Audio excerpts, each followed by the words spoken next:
Senhores e senhoras, eu quero abordar um tema relacionado às impunidades confirmadas pelos presidenciáveis. Ao iniciar pela Rede Globo, no Jornal Nacional, no dia 27 de 8 de 2018, o presidenciável Ciro Gomes destacou a retirada do nome das pessoas que estivessem no Serasa. Muito bem.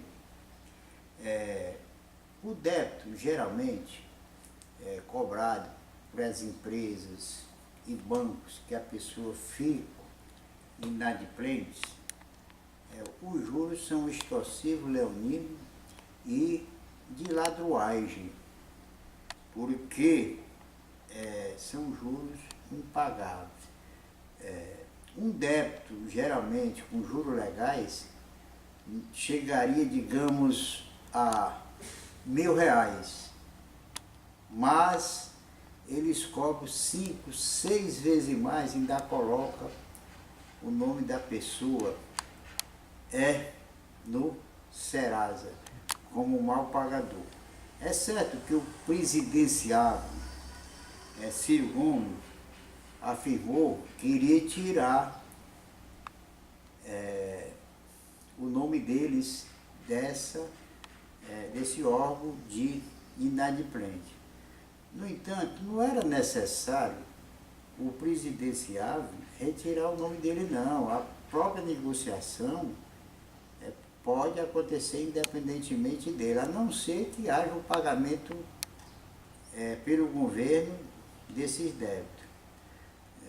Por isso, eu tenho um entendimento que a inadimplência acontece muito mais pela roubalheira dos bancos e das empresas em cobrarem dívidas extorsivas. Esse é o primeiro ponto anunciado. Outro ponto importante que os presidenciáveis, tanto Ciro Gomes como Bolsonaro, como a Geraldo Alckmin, como Marina, como também Álvaro Dias, têm colocado na imprensa que eles têm o maior interesse de privatizar os bancos estatais. Já devia há muito tempo ter sido privatizado, porque ele serve muito mais à roubalheira dos políticos que levam os empréstimos e nunca mais pagam.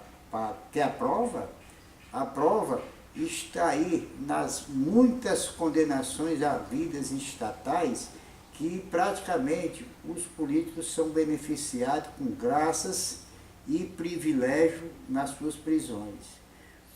O que deveria acabar. Até porque, me lembro muito bem uma entrevista na televisão de um preso nessa prisão essa prisão máxima, né, que não tem, digamos assim, as regalias que as outras têm. Um preso colocou que os políticos matam muito mais gente do que eles, porque é só olhar a falta de dinheiro nos hospitais e o tratamento que morre muita gente. Também colocou que a roubalheira dos políticos são muito mais do que a do tráfico.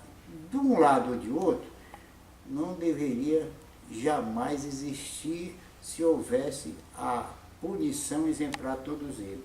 E mais aos políticos, que deveria devolver em dobro o que eles roubam do bolso dos cidadãos. Por outro lado, na entrevista também do presidenciável Bolsonaro, se discutiu a respeito dos quilombolas e também dos indígenas. Mas é bom lembrar que, por um lado, essas terras que são colocadas aos indígenas e também aos quilombolas, elas servem muito mais para serem vendidas principalmente a estrangeiro, o que deve ser acabar. O que deve o governo fazer é dar a terras para ser agricultável, como também a todos os cidadãos, para que se forme uma empresa digna e que receba um dinheiro salutar para eles e seus familiares. Isso que é o caminho adequado. Não facilitar certas prerrogativas para que as nossas terras sirvam de bandidagem. Por outro lado, também temos que colocar o assunto também que a política, a deputada Maria do Rosário, em defesa do PT e da petista Dilma, que a Câmara já havia definido a prisão de menores, ela defendeu que o Champinha, que matou o namorado da sua namorada, que estava numa fazenda, e depois estrupou ela não sei quantas vezes e também a matou, degolou. Só que a deputada, podendo incriminalizá-lo, defendeu dizendo que era uma criança de 16 ou 17 anos. De maneira nenhuma. A pessoa com 14 anos já tem noção do que faz. A deputada errou. No entanto, ela entrou com a ajuizou ação criminal contra o deputado Bolsonaro por ter dito que ela não merecia nem ser estuprada. Agora, só que ela cometeu o crime maior porque ela defendeu um bandido que deveria estar na cadeia. Porque se por acaso ele não fosse uma pessoa que tivesse uma noção da sua consciência, como se fosse um doente mental. Aí ele tinha que haver um tratamento impossível de estar na sociedade. Se só pela menoridade, não é possível. Por quê? Porque o próprio Congresso Nacional tem projetos de leis para punir menor. O principal deles é que o menor ele adquire a maioridade por sua emancipação se ele pratica crime, ou melhor, se ele se profissionalizou no crime. Não existe de maneira nenhuma impossibilidade dele ser criminalizado e condenado pelos crimes que cometerem, unicamente pela emancipação, consoante o nosso Código Civil, é bem claro.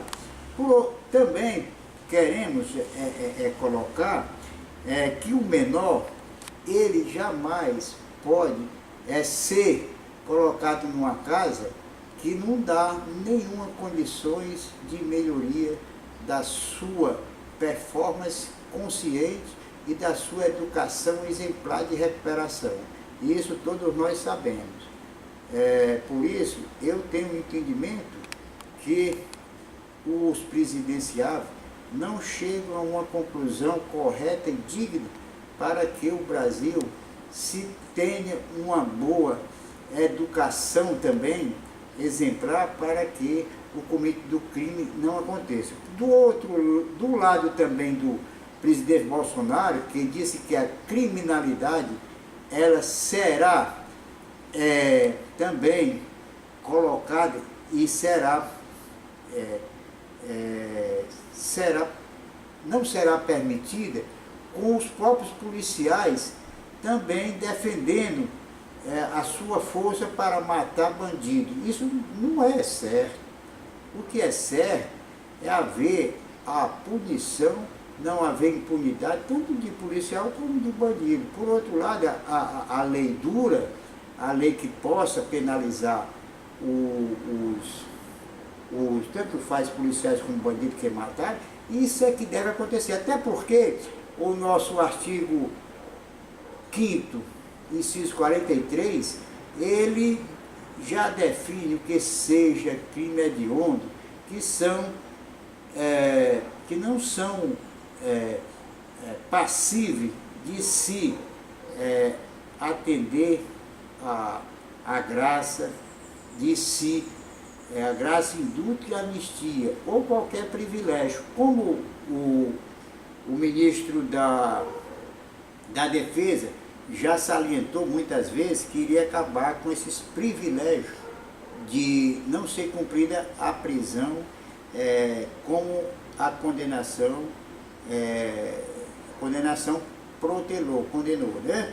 Então, eu tenho também esse entendimento que a condenação deve ser, como muitos projetos de lei existem no Senado, deve ser a máxima, né? A da pena máxima. Então, por isso, eu tenho um entendimento e não abro nele, como já existem os projetos de lei para que a impunidade seja banida do nosso país. Só não podemos aceitar que a impunidade cresça, principalmente pelas ladruais dos políticos que se enriquecem com o nosso dinheiro. Assim, eu quero e pretendo, como qualquer cidadão, que o principal objetivo das metas dos presidenciais é acabar com a impunidade para que o país conviva com sua integridade moral inabalável, acabando com as torturas que as famílias perdem os seus entes queridos quando são assaltados de um só celular e ainda mata a pessoa. Um bandido que faz isso praticamente merece uma prisão até perpétua, cuja facção não aceita de maneira nenhuma que haja essa criminalidade desenfreada para roubar tão só um celular, dando sofrimento às mães, os pais e seus familiares, que é uma tortura. Isso é um crime hediondo, conforme a norma constitucional, e a lei do crime hediondo já estabelece. No entanto, o Ministério Público e a Justiça não dão a atenção merecida para que a condenação se estabeleça sem os privilégios. Desse modo, senhores, mais uma vez eu digo que a impunidade é o principal prejuízo e danos que o país sofre de bilhões e bilhões de reais, única e exclusivamente por faltar dinheiro nos governos para pagar não só indenizações, como também a aposentadoria dos que morrem, passando esse prejuízo para o bolso do nosso sofredor povo brasileiro. É o que eu agradeço desde já a todos que comungam com esse meu pronunciamento. Muito obrigado.